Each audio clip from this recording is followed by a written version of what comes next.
बाढ़ में गरीब परिवार का दुख। पिछले 2 दिन से गोपालगंज गांव में बरसात हो रही थी। पूरा गांव चिंता में था क्योंकि गांव में ज्यादातर गरीब किसान बसे हुए थे। उन्हीं में से गरीब सीताराम का परिवार भी था। बाबूजी, माँ जी, ये लीजिए, थोड़ी लाल चाय बनाई है, पी लीजिए। जमुना देवी बड़े दुख के साथ अपनी 7-8 महीने की गर्भवती बहू रेवा से कहती है, अरे बहू, क्यों लकड़ी काठी खर्च कर रही है? मौसम का हाल देख रही है ना, पिछले 2 दिनों से घटाएं कितनी बरस रही हैं। जाने क्यों इस बरसात को देखकर मेरा तो जी बैठा जा रहा है, कहीं ये बारिश गांव को तबाह ना कर दे। अरे शुभ शुभ बोलो भाग्यवान, भूलो मत खेत में धान की फसल लगा रखी है। देखो मनोहर क्या खबर लेकर आता है बाहर से।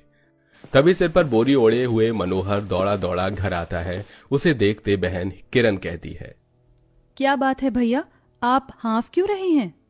रेवा, किरण, जल्दी जल्दी सारा सामान बांध लो। अरे लेकिन हुआ क्या है मनोहर, पूरी बात तो बता। माँ, समाचार में दिखा रहे हैं कि गोपालगंज गांव में बहुत भारी बाढ़ आने वाली है। यमुना नदी का पानी हमारे गांव में छोड़ दिया गया है। ये सुनकर पूरा का पूरा गरीब परिवार बड़ी चिंता में आ जाता है और घर का मुखिया बूढ़ा सीताराम रोते हुए माथा पीट लेता है। हे भगवान, ये क्या दुख भेज दिया तूने हमारे गांव पर। क्या तुझसे हम गरीबों का जीना खाना भी देखा नहीं जा रहा? क्यों तू हर बार गरीबों के ही परिवार पर बिजली गिराता है? चाहे जो भी हो जाए, मैं अपना घर छोड़कर नहीं जाऊंगा। ये मेरे पुरखों का घर है।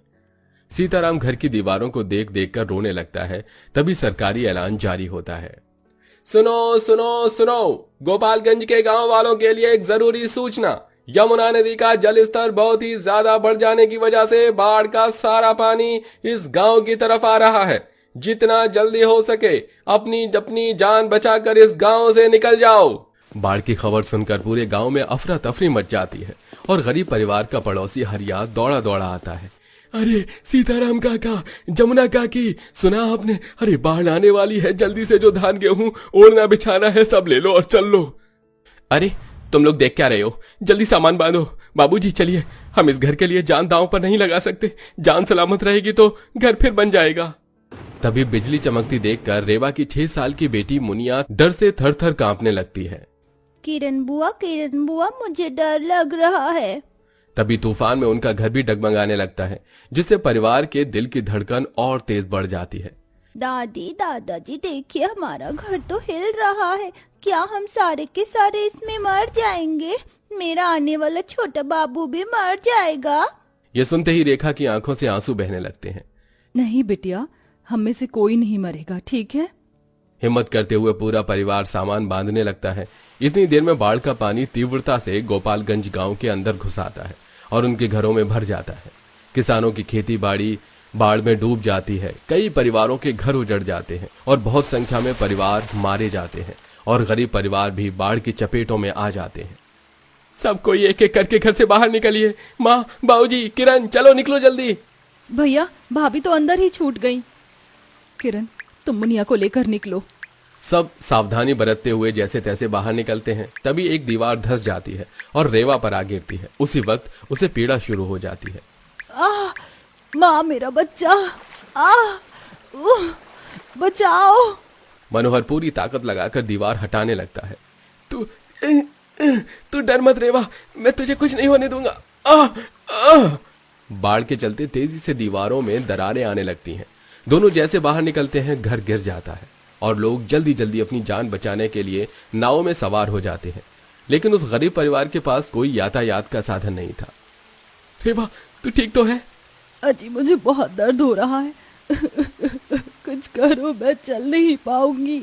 मनोहर अपनी पड़ोसी के नाव को जाता देखकर उससे मदद के लिए गुहार लगाता है। हरिया भाई, मेरी पत्नी बड़ी पीड़ा में है, तुम्हें तो पता है वो पेट से है, उसे अपनी नाव में बिठा लो। अरे ठीक है मनोहर भाई, तुम लाओ भाभी को। लेकिन तभी हरिया की पत्नी सुभद्रा उसे मना कर देती है। अरे बौरा गए हो क्या, देख नहीं रहे हमारे नाव में पहले से ही सामान भरा पड़ा है। चलो नाव खींचो। हमको माफ करो मनोहर भैया, हम तो खुद अपने रिश्तेदारों के यहाँ जा रहे हैं। आपकी पत्नी को कहाँ कहाँ ढोते फिरेंगे। ये बोलकर वो नाव से निकल जाते हैं। लेकिन गरीब परिवार उस बाढ़ के पानी में बुरी तरह फंस जाता है। तभी हिम्मत हारता हुआ ससुर कहता है, अरे हम सब का अंत आ गया है, हम में से कोई नहीं बचेगा। बाबा ऐसा कुछ भी नहीं होगा, चलो एक दूसरे का हाथ पकड़ लीजिए। मुनिया बेटी तू मेरे कंधे पर आ जा। मनोहर बेटी को कंधे पर उठा लेता है। सब हाथ पकड़कर आगे कदम बढ़ाते हैं। बाढ़ का पानी इतने हद तक था कि बार बार लहरें उफन रही थी। बाढ़ में डूबी पथरीली जमीन में सबके पांव छन्नी हो जाते हैं। तभी बाढ़ की जोरदार लहरों में एक घना पेड़ गिर जाता है, जिससे बूढ़े सास ससुर का हाथ छूट जाने से वो परिवार से बिछड़ जाते हैं। किरण बिलख बिलख कर रोती है। माँ, माँ, बाबा। हे राम जी रक्षा करो भैया, माँ बापू हमसे छूट गए। किरण आगे चलना होगा, बाढ़ का पानी और ज्यादा भर रहा है। दिल पर पत्थर रखकर सब पानी में तैरते हुए लगभग 1-1.5 दिनों के बाद काफी आगे आते हैं। जहां सूखी जमीन नजर आती है सब वहीं बैठ जाते हैं। जहां खाने पीने का बड़ा बाजार लगा हुआ था। कहीं गर्मा गर्म पकौड़े बिक रहे थे तो कहीं भुट्टे सिके जा रहे थे और ठेलों पर गरम गरम दाल चावल बिकता देखकर भूख से मचलती हुई मुनिया ने कहा, पिताजी पिताजी, मुझको जोर की भूख लगी है, खाना चाहिए। ठीक है बिटिया, मैं कुछ खाने को लाता हूँ। मनोहर दाल चावल बिकता देखकर ठेले वाले के पास आता है। आओ आओ भाई, गर्मा गर्म दाल चावल पापड़ खाओ। भैया एक थाली खाना दे दो।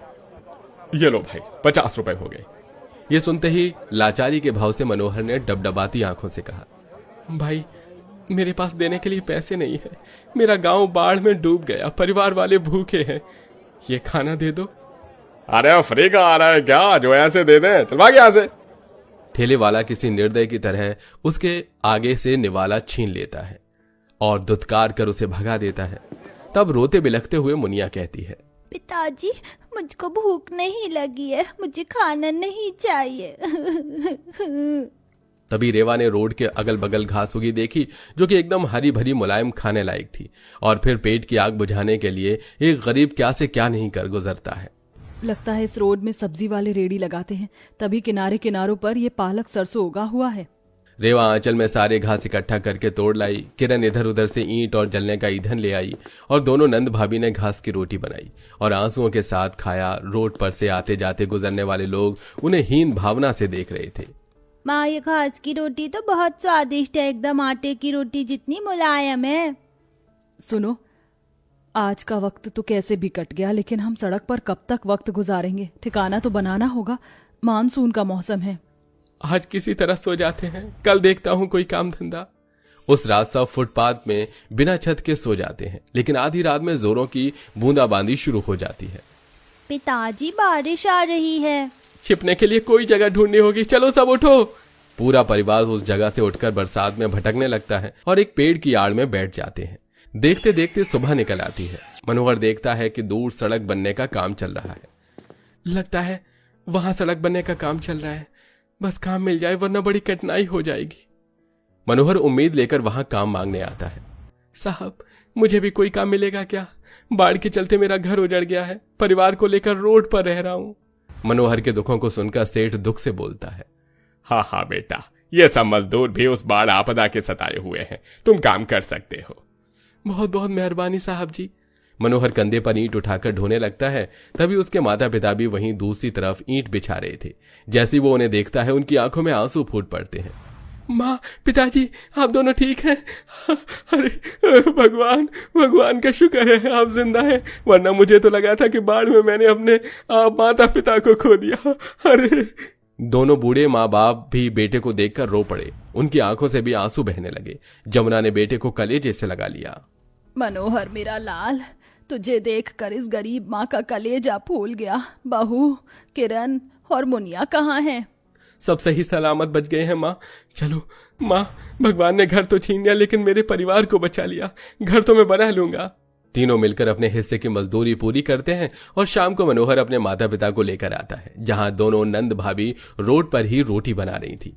किरण, किरण देख, बहन मैं किसे लाया हूँ। अपने माता पिता को आंखों के सामने देखकर किरण फूट फूट कर रो पड़ी। माँ, पिताजी आप ठीक हैं? आप ठीक हैं? हाँ बेटिया, अभी तेरा कन्यादान भी तो करना है हमको, लेकिन पहले घर बनाना है। सब संग मिलकर घर बनाएंगे बाबा। अंत में पूरा परिवार संग में मिलकर अपने लिए बसेरा बनाते हैं और मेहनत से 2 रोटी कमाकर खाते हैं। लेकिन बाढ़ में छीन लिए गए अपने गांव घर के दुख से उभरने में उस परिवार को एक बड़ा वक्त लग जाता है। हर साल ही बाढ़ में लाखों परिवार का घर उजड़ जाता है, लेकिन फिर भी हर हाल में जिंदगी जीनी पड़ती है।